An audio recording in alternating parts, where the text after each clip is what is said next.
നമസ്കാരം. പ്രധാന വാർത്തകൾ. കായംകുളം നഗരത്തിന്റെ സമഗ്ര വികസനത്തിന് പുറംതിരിഞ്ഞു നിൽക്കുന്ന നഗരസഭാ ഭരണ നേതൃത്വത്തിന്റെ കെടുകാര്യസ്ഥതയിൽ പ്രതിഷേധം. ബിജെപി കൗൺസിലർമാർ നഗരസഭാ കവാടത്തിന് മുൻപിൽ കുത്തിയിരിപ്പ് സമരം നടത്തി.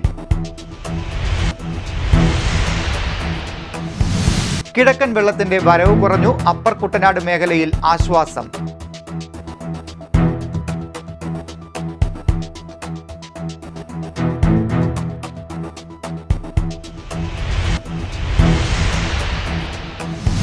രണ്ടാമത് ചാരുമൂട് ശ്രീനാരായണ കൺവെൻഷന് തുടക്കമായി. ശ്രീനാരായണ ഗുരുദർശനം മതാതീതവും കാലാതീതവും എല്ലാവിധ ഭേദചിന്തകൾക്കും അതീതവുമാണെന്ന് ശ്രീനാരായണ ധർമ്മസംഘം ട്രസ്റ്റ് മുൻ പ്രസിഡന്റും ശിവഗിരി മഠം മുൻ മഠാധിപതിയുമായ വിശുദ്ധാനന്ദ സ്വാമി.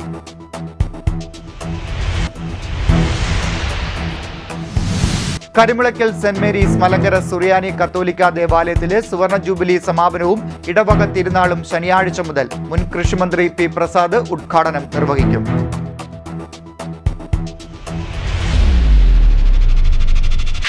വിശദമായ വാർത്തകളിലേക്ക്. കായംകുളം നഗരസഭാ ഭരണം അവതാളത്തിലായെന്നാരോപിച്ച് ബിജെപി കൗൺസിലർമാർ സമരം നടത്തി. നഗരസഭയിൽ ജനോപകാരപ്രദമായ കാര്യങ്ങളൊന്നും നടക്കാത്തതിലും നഗരത്തിന്റെ സമഗ്ര വികസനത്തിന് പുറംതിരിഞ്ഞു നിൽക്കുന്ന നേതൃത്വത്തിന്റെ കെടുകാര്യസ്ഥതയിലും പ്രതിഷേധിച്ച് കൗൺസിലർമാർ നഗരസഭാ കവാടത്തിനു മുമ്പിൽ കുത്തിയിരിപ്പ് സമരം നടത്തുകയായിരുന്നു. കായംകുളം നഗരസഭയിൽ ജനോപകാരപ്രദമായ കാര്യങ്ങൾ ഒന്നും നടക്കാത്തതിൽ പ്രതിഷേധിച്ചും നഗരത്തിന്റെ സമഗ്ര വികസനത്തിന് പുറംതിരിഞ്ഞു നിൽക്കുന്ന നേതൃത്വത്തിന്റെ കെടുകാര്യസ്ഥതയ്ക്കെതിരെയും ബിജെപി കൗൺസിലർമാർ നഗരസഭാ കവാടത്തിന് മുന്നിൽ കുത്തിയിരിപ്പ് സമരം നടത്തി. കണ്ടവരുണ്ടോ കണ്ടവരുണ്ടോ കണ്ടവരുണ്ടോ കണ്ടവരുണ്ടോ കണ്ടവരുണ്ടോ കണ്ടവരുണ്ടോ കണ്ടവരുണ്ടോ കണ്ടവരുണ്ടോ നമ്മുടെ ഓമന ചെയർമാനെ നമ്മുടെ ഓമന ചെയർമാനെ നമ്മുടെ ഓമന ചെയർമാനെ നമ്മുടെ ഓമന ചെയർമാനെ തങ്കക്കുടമാം ചെയർമാനെ തങ്കക്കുടമാം ചെയർമാനെ തങ്കക്കുടമാം ചെയർമാനെ തങ്കക്കുടമാം ചെയർമാനെ കണ്ടവരുണ്ടോ കോൺഗ്രസ് കണ്ടവരുണ്ടോ കോൺഗ്രസ് കണ്ടവരുണ്ടോ കോൺഗ്രസ് കണ്ടവരുണ്ടോ കോൺഗ്രസ് കണ്ടവരുണ്ടോ യുഡിഎഫ് കണ്ടവരുണ്ടോ യുഡിഎഫ് കണ്ടവരുണ്ടോ യുഡിഎഫ് കണ്ടവരുണ്ടോ യുഡിഎഫ് പദ്ധതിയെല്ലാം അവതാളത്തിൽ പദ്ധതിയെല്ലാം അവതാളത്തിൽ പദ്ധതിയെല്ലാം അവതാളത്തിൽ പദ്ധതിയെല്ലാം അവതാളത്തിൽ പട്ടണമാകെ പല വഴിയായി മാലിന്യങ്ങൾ നീക്കം ചെയ്യുക, നഗരത്തിലുള്ള വെള്ളക്കെട്ട് പരിഹരിക്കുക, അനധികൃത നിർമ്മാണങ്ങൾക്കെതിരെ നടപടി സ്വീകരിക്കുക, റോഡ് സുരക്ഷിതത്വത്തിന് കൗൺസിലിൽ വെച്ച ട്രാഫിക് അജണ്ട നടപ്പാക്കുക, വഴിവിളക്കിന്റെയും ശുദ്ധജലത്തിന്റെയും അപര്യാപ്തത പരിഹരിക്കുക തുടങ്ങിയ കാര്യങ്ങൾ അടിയന്തരമായി നടപ്പാക്കണമെന്ന് ബിജെപി കൗൺസിലർമാർ ആവശ്യപ്പെട്ടു. BJP parliamentary party chairman Rajesh Kamath, secretary Puliyara Venugopal എന്നിവർ നേതൃത്വം നൽകി. കൗൺസിലർമാരായ കവിത രാജേഷ്, അനിത എസ്, ഷീല പ്രസാദ് എന്നിവർ പങ്കെടുത്തു. അതുപോലെ നേരത്തെ സ്ഥാപിച്ചിട്ടുള്ള 12ഓളം ക്യാമറകളുണ്ട്, അതിപ്പോൾ പ്രവർത്തിക്കുന്നില്ല. അത് പ്രവർത്തനക്ഷമമാക്കുവാനുള്ള പദ്ധതി പോലും ഇതുവരെ നടപ്പിലാക്കിയിട്ടില്ല. അത്തരത്തില് ഒരു എല്ലാ തരത്തിലും പരാജയപ്പെട്ട ഒരു ഭരണ നേതൃത്വമായിട്ട് മാറുകയാണ് കായംകുളം നഗരസഭ. കായംകുളത്തിന്റെ MLA UDF, ഭരണ സംവിധാനം UDF, കേരളം ഭരിക്കുന്ന UDF, ആ ഒരു ഭരണത്തിന് കീഴിൽ കായംകുളം പട്ടണത്തിലെ ജനങ്ങളുടെ അടിസ്ഥാനപരമായ കാര്യങ്ങൾ ചർച്ച ചെയ്ത് പരിഹരിക്കപ്പെടുമെന്നുള്ള വിശ്വാസത്തിലാണ് ഞങ്ങളെല്ലാവരും ഇവിടെ കൗൺസിലർമാരായിട്ട് കഴിഞ്ഞ 8 മാസമായിട്ട് പ്രവർത്തിക്കുന്നത്. എന്നാൽ നിർഭാഗ്യവശാൽ കായംകുളത്തെ ജനങ്ങളുടെ അടിസ്ഥാനപരമായിട്ടുള്ള ഒരാവശ്യം പോലും നേടിയെടുത്തു കൊടുക്കുവാൻ ഈ ഭരണ നേതൃത്വത്തിന് സാധിച്ചിട്ടില്ല. നേരത്തെ ഇവിടെ സൂചിപ്പിച്ചതുപോലെ കരിപ്പുഴ തോടിന്റെ കാര്യം, ഹോസ്പിറ്റലിന്റെ കാര്യം, ഹോസ്പിറ്റലുമായിട്ട് ബന്ധപ്പെട്ട് നിരന്തരം BJP സമരത്തിലാണ്. ഒരു ഫിസിഷ്യൻ മാത്രമാണ് ഉണ്ടായത്, ഒരു ഡോക്ടറായിരുന്നു. ഇപ്പോൾ 1-2 ഡോക്ടർമാരെ കൂടെ ഉൾപ്പെടുത്തിയിട്ടുണ്ട്. പക്ഷേ അടിസ്ഥാനപരമായിട്ടുള്ള ആ വികസനം പലതും പല തട്ടിലും പല വഴിക്കുമാണ്. അതുപോലെ തന്നെ മാലിന്യ വിഷയങ്ങൾ, കറണ്ടിന്റെ വിഷയങ്ങൾ ഒക്കെ ഏത് വിഷയം എടുത്തോ, ജനങ്ങളുടെ അടിസ്ഥാനപരമായിട്ടുള്ള ഏത് വിഷയം എടുത്തു നോക്കിയാലും അനധികൃത നിർമ്മാണത്തിന് ചൂട്ടുപിടിക്കുന്നുള്ള കാര്യങ്ങളല്ലാതെ ഒരു പദ്ധതി നടത്തിപ്പും ഈ കായംകുളം പട്ടണത്തിലില്ല. ഇപ്പോൾ ജനങ്ങൾ ഇപ്പം ഇവിടെ നോക്കിയാൽ ജനങ്ങൾ ഈ മുനിസിപ്പാലിറ്റി പല കാര്യങ്ങളും വരാറില്ല. കഴിഞ്ഞ 14 ദിവസമായിട്ട് അവർ വരാറില്ല. വരുമ്പോൾ വിജിലൻസിന്റെ കാര്യം പറഞ്ഞ് അവരെ മടക്കി അയക്കുന്ന ഒരു സംവിധാനമാണ് ഈ കായംകുളം പട്ടണത്തിലുള്ളത്. ഈ പട്ടണത്തിന്റെ അധിപൻ, പട്ടണത്തിന്റെ നമ്മളെല്ലാവരും പറയും പട്ടണത്തിന്റെ പിതാവ്, നഗരപിതാവ്, ഈ നഗരപിതാവിനെ കണ്ടവരുണ്ടോ എന്നാണ് ജനം ചോദിക്കുന്നത്. CDNet news, Kayamkulam. കനത്ത മഴയെ തുടർന്ന് 2 ദിവസം മുമ്പ് കായംകുളം KSRTC ബസ് സ്റ്റാൻഡിന്റെ അതിർത്തി മതിൽ കോടതി റോഡിലേക്ക് തകർന്നു വീണ സ്ഥലം കായംകുളം MLA കൂടിയായ മന്ത്രി M. ലിജു സന്ദർശിച്ചു. പ്രദേശത്തെ സ്ഥിതിഗതികൾ അദ്ദേഹം നേരിട്ട് വിലയിരുത്തി. പ്രദേശത്ത് ആവശ്യമായ തുടർ നടപടികൾ സ്വീകരിക്കാൻ ബന്ധപ്പെട്ട ഉദ്യോഗസ്ഥർക്ക് അദ്ദേഹം നിർദ്ദേശം നൽകി. കനത്ത മഴയെ തുടർന്ന് 2 ദിവസം മുൻപ് കായംകുളം KSRTC ബസ് സ്റ്റേഷന്റെ അതിർത്തി മതിൽ കോടതി റോഡിലേക്ക് തകർന്നു വീണ സ്ഥലം കായംകുളം MLA ആയ മന്ത്രി M. ലിജു സന്ദർശിച്ചു. പ്രദേശത്തെ സ്ഥിതിഗതികൾ അദ്ദേഹം നേരിട്ട് വിലയിരുത്തി. റോഡരികിൽ കച്ചവടം നടത്തിയിരുന്ന വഴിയോര വ്യാപാരിയുടെ 4 ചക്ര വാഹനത്തിന് മുകളിലേക്കാണ് കഴിഞ്ഞ ദിവസം മതിൽ തകർന്നു വീണത്. ഈ വ്യാപാരിയെ നേരിൽ കണ്ട് സംസാരിച്ച മന്ത്രി സർക്കാരിന്റെ ഭാഗത്തുനിന്നും ആവശ്യമായ എല്ലാ സഹായങ്ങളും ലഭ്യമാക്കുമെന്ന് ഉറപ്പ് നൽകി. മതിൽ തകർന്നതിനെ തുടർന്ന് അപകടാവസ്ഥയിൽ നിന്നിരുന്ന ബാക്കി ഭാഗങ്ങൾ മന്ത്രിയുടെ നിർദ്ദേശപ്രകാരം നേരത്തെ തന്നെ പൊളിച്ചു മാറ്റിയിരുന്നു. പ്രദേശത്ത് ആവശ്യമായ തുടർ നടപടികൾ സ്വീകരിക്കാൻ ബന്ധപ്പെട്ട ഉദ്യോഗസ്ഥർക്ക് മന്ത്രി നിർദ്ദേശം നൽകുകയും ചെയ്തു. സന്ദർശന വേളയിൽ പ്രദേശത്തെ ഓട്ടോറിക്ഷ തൊഴിലാളികൾ മറ്റ് ചില പരാതികളും മന്ത്രിയുടെ ശ്രദ്ധയിൽപ്പെടുത്തി. കോടതി കോമ്പൗണ്ടിൽ നിന്ന് റോഡിലേക്കും വൈദ്യുതി ലൈനിലേക്കും ചാഞ്ഞ് അപകടാവസ്ഥയിൽ നിൽക്കുന്ന തെങ്ങ് മുറിച്ചു മാറ്റണം എന്നതായിരുന്നു പ്രധാനപ്പെട്ട ആവശ്യം. തൊഴിലാളികളുടെ പരാതിയുടെ അടിസ്ഥാനത്തിൽ ചെങ്ങന്നൂർ RDOയ്ക്കും വൈദ്യുതി വകുപ്പ് ഉദ്യോഗസ്ഥർക്കും തെങ്ങ് മുറിച്ചു മാറ്റാൻ ആവശ്യമായ നടപടികൾ അടിയന്തരമായി സ്വീകരിക്കാൻ മന്ത്രി നിർദ്ദേശം നൽകി. ഞാൻ വേറൊരു വിഷയം കൂടെ വിളിക്കാൻ വേണ്ടി പറഞ്ഞു. ഞാൻ തലസ്ഥാനത്ത് അതിൻ്റെ സംസാരിച്ചു. നമ്മുടെ ഈ കായംകുളം കോടതി പരിസരത്ത് ഇപ്പുറത്ത് ഓട്ടോ സ്റ്റാൻഡുണ്ട്. അവിടെ ഒരു തെങ്ങ് ഇങ്ങനെ കായംകുളത്തെ കോടതിയുടെ സൈഡിലെ ഒരു തെങ്ങ് ഇപ്പുറത്ത് 11 kV ലൈനിലേക്ക് ചാഞ്ഞ് നിൽക്കുകയാണ്. ഈ കാറ്റ് തീരങ്ങൾ മറിഞ്ഞു വീണിരുന്ന ഈ ഓട്ടോറിക്ഷയുടെ മുകളിലോട്ട് വീഴും 11 kV ലൈൻ പൊട്ടും. വളരെ അപകടകരമായ ഒരു സാഹചര്യം. ഞാൻ KSCBയോട് സംസാരിക്കാം. ഞാൻ ഇവരോട് ഞാനിപ്പം സാറോട് സംസാരിച്ചിട്ടുണ്ട് കേട്ടോ. ശരി ഞാൻ വിസിറ്റ് സംസാരിക്കാം. അല്ല നന്നായിട്ട് പോയല്ലോ അല്ലേ? ഓക്കെ.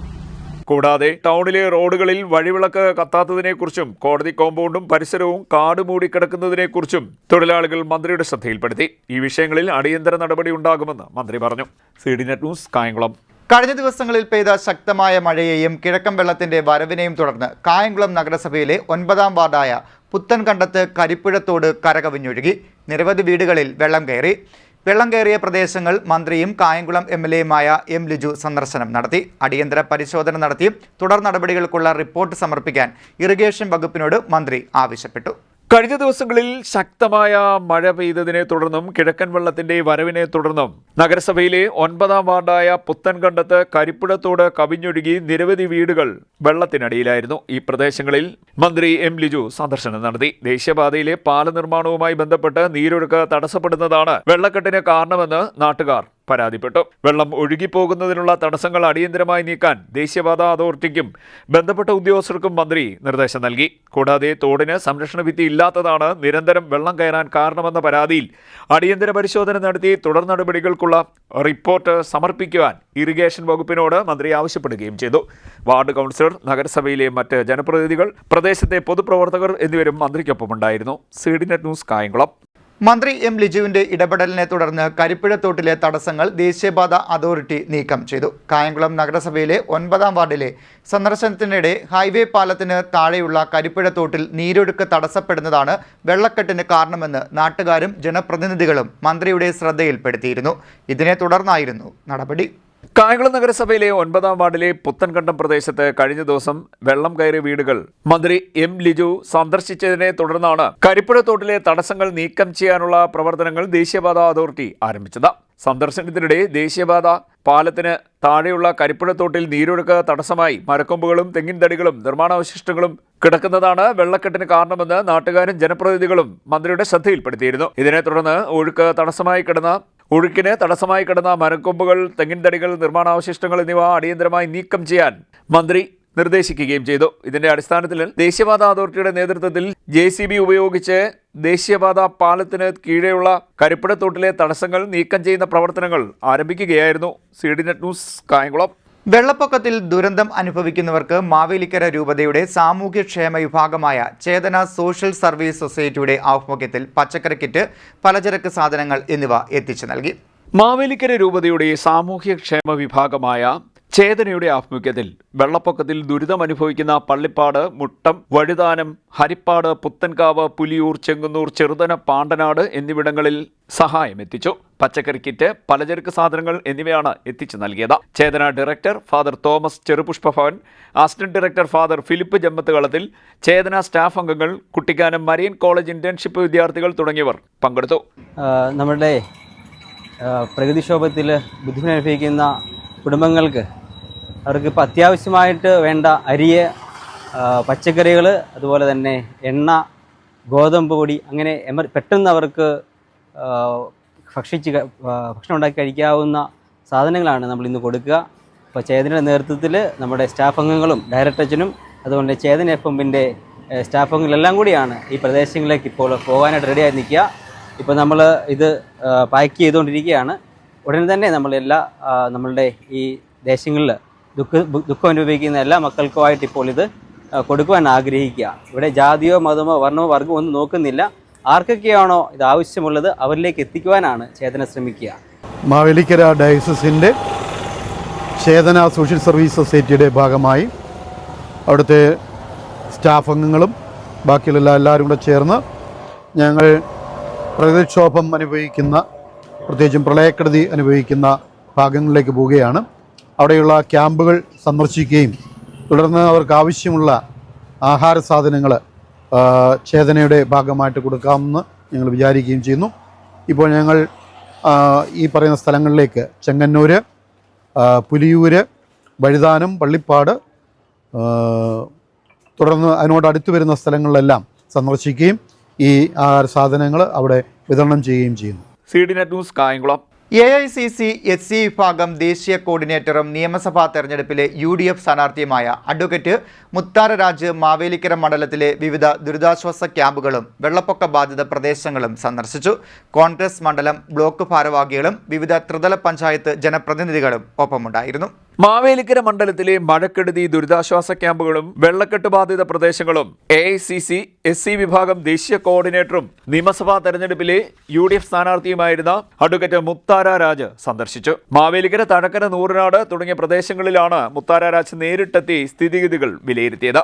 ക്യാമ്പുകളിൽ കഴിഞ്ഞിരുന്നവരെ സന്ദർശിച്ച ശേഷം അവരുടെ ബുദ്ധിമുട്ടുകൾ ചോദിച്ചറിയുകയും ചെയ്തു. സർക്കാരിന്റെയും തദ്ദേശ സ്വയംഭരണ സ്ഥാപനങ്ങളുടെയും ഭാഗത്തു നിന്നും അടിയന്തര സഹായവും മികച്ച സേവനങ്ങളും ഉറപ്പാക്കണമെന്ന് ബന്ധപ്പെട്ട ജനപ്രതിനിധികളോടും ഉദ്യോഗസ്ഥരോടും ഫോണിൽ നേരിട്ട് ആവശ്യപ്പെടുകയും ചെയ്തു. പൊതുജനങ്ങൾക്ക് കോൺഗ്രസിന്റെയും UDF-ന്റെയും ഭാഗത്തു നിന്ന് എല്ലാവിധ പിന്തുണയും സഹായങ്ങളും ഉണ്ടാകുമെന്നും മുത്താര രാജ് പറഞ്ഞു. സന്ദർശന വേളയിൽ കോൺഗ്രസ് മണ്ഡലം ബ്ലോക്ക് ഭാരവാഹികളും വിവിധ ത്രിതല പഞ്ചായത്ത് ജനപ്രതിനിധികളും ഒപ്പമുണ്ടായിരുന്നു. CDNet news Mavelikkara. കുട്ടനാട്ടിൽ മഴക്കെടുതി അനുഭവിക്കുന്ന കുടുംബങ്ങൾക്ക് എല്ലാവിധ അടിസ്ഥാന സൗകര്യങ്ങളും ദുരിതാശ്വാസ ക്യാമ്പുകളിൽ ഉറപ്പാക്കുന്നതിന് വേണ്ട നിർദ്ദേശങ്ങൾ നൽകിയിട്ടുണ്ടെന്നും മഴയുമായി ബന്ധപ്പെട്ട പ്രശ്നങ്ങൾക്ക് പരിഹാരം കാണുന്നതിന് അടിയന്തരമായി പ്രത്യേക യോഗം വിളിച്ചു ചേർക്കുമെന്നും റവന്യൂ മന്ത്രി AP അനിൽകുമാർ അറിയിച്ചു. കുട്ടനാട് MLA റജി ചെറിയാന്റെ ഓഫീസിൽ ചേർന്ന മഴക്കെടുതി അവലോകന യോഗത്തിലാണ് മന്ത്രി ഇക്കാര്യം വ്യക്തമാക്കിയത്.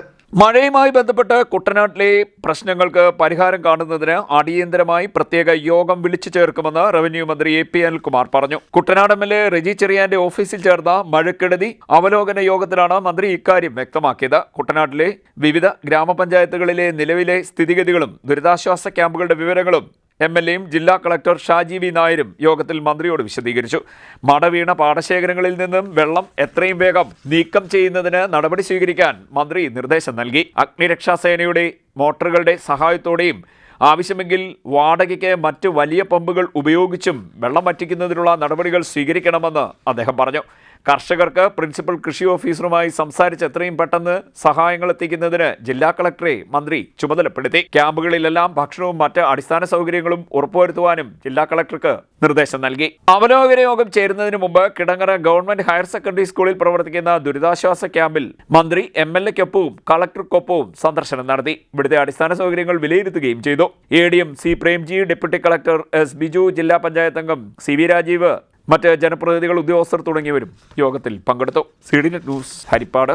മാന്നാർ കുട്ടൻപേരൂർ SKB ഹൈസ്കൂളിലെ ജീവനക്കാരും മാനേജ്മെന്റും വിവിധ ദുരിതാശ്വാസ ക്യാമ്പുകളിലേക്ക് അവശ്യ സാധനങ്ങൾ കൈമാറി. മാന്നാർ പഞ്ചായത്ത് പ്രസിഡന്റ് BK പ്രസാദ് ഉദ്ഘാടനം നിർവഹിച്ചു. ദുരിതബാധിതർക്ക് താങ്ങും തണലുമാകുകയാണ് മാന്നാർ കുട്ടൻപേരൂർ SKB ഹൈസ്കൂൾ. സ്കൂളിലെ ജീവനക്കാരും മാനേജ്മെന്റും വിവിധ ദുരിതാശ്വാസ ക്യാമ്പുകളിലേക്ക് അവശ്യ സാധനങ്ങൾ കൈമാറി. മാന്നാർ ഗ്രാമപഞ്ചായത്ത് പ്രസിഡന്റ് BK പ്രസാദ് ഉദ്ഘാടനം നിർവഹിച്ചു. ഒരു ചെറിയ കൈത്താങ്ങല്ലത്, ഇതൊരു വലിയ കൈത്താങ്ങാണ്. ഞാൻ ഓർക്കുകയായിരുന്നു 2018 പ്രളയ കാലഘട്ടത്തിൽ ഏതാണ്ട് ലക്ഷക്കണക്കിന് രൂപ ചെലവഴിച്ച് പ്രളയവുമായി ബന്ധപ്പെട്ട് ദുരിതമനുഭവിച്ച അവരുടെ ദുരിതത്തിന് ഒരു ശാശ്വതമായ പരിഹാരം എന്നുള്ള നിലയിൽ ശ്രീകാർത്തിയാനി ദേവിയുടെ നാമധേയത്തിൽ പ്രവർത്തിക്കുന്ന ഈ സ്കൂളും മാനേജ്മെന്റും അതോടൊപ്പം തന്നെ ദേവസ്വവുമെല്ലാം എനിക്ക് തോന്നുന്നു 1 ലക്ഷം രൂപയ്ക്ക് മേളിലാണ് എന്റെ ഓർമ്മ. 1 ലക്ഷം രൂപയ്ക്ക് മേളിലുള്ള തുണി അവർക്ക് ഉപയോഗിക്കുവാൻ അല്ലെങ്കിൽ മാറി കൊടുക്കുവാൻ പോലും ഒരു വല്ലാത്ത സാഹചര്യമായിരുന്നു. 2018 പ്രളയത്തെ സംബന്ധിച്ച് നമുക്കറിയാം. അതൊന്നും ഒരു നിർദ്ദേശവുമില്ലാതെ സ്വയം മനസ്സിൽ തോന്നി ഇത്തരം കാര്യങ്ങൾ ചെയ്യുവാൻ കാണിക്കുന്ന ഒരു സന്മനസ് വളരെ പ്രതീക്ഷാർഹമാണ്. മാന്നാറിൽ 8 ക്യാമ്പുകളാണ് നടക്കുന്നത്. ഇന്നലത്തെ ഔദ്യോഗികമായ കണക്കുകൂടി വെച്ച് നോക്കുമ്പോൾ ഏതാണ്ട് 2300 ചില്ലുവാനം ആൾക്കാർ ക്യാമ്പിൽ താമസിക്കുന്നു എന്നുള്ളതാണ്. ക്യാമ്പിൽ താമസിക്കാതെ ക്യാമ്പിൽ വന്ന് രജിസ്റ്റർ ചെയ്ത് പോയവർ ഏതാണ്ട് 1000-ന് മേളിലേക്ക് വരും. ഏകദേശം 4000-ഓളവും വരുന്ന അംഗങ്ങൾ ഈ പ്രളയക്കെടുതിയുമായി ബന്ധപ്പെട്ടുകൊണ്ട് വല്ലാത്ത ദുരിതവും പ്രയാസവുമാണ് അനുഭവിക്കുന്നത്. 8 ക്യാമ്പാണ് മാന്നാർ ഗ്രാമപഞ്ചായത്തിൽ നടക്കുന്നത്. അതിൽ ഏറ്റവും വലിയ ക്യാമ്പ് നായർ സമാജ സ്കൂളിലാണ്. കുര്യത്ത് പള്ളിയുടെ പാരിഷ് ഹാളിലും അതോടൊപ്പം തന്നെ ജമാമത്തിന്റെ ഹാള്, പടിഞ്ഞാറൊരു വീട്ടുകാർ അവരുടെ വീടും സ്ഥലവുമെല്ലാം അവർ വിദേശത്താണ്. അവിടെ താമസിക്കുന്നതിന്, അവിടെ പാചകം ചെയ്യുന്നതിനൊക്കെ ആ വീട് തുറന്നു തന്ന് അവിടെ ക്യാമ്പ്.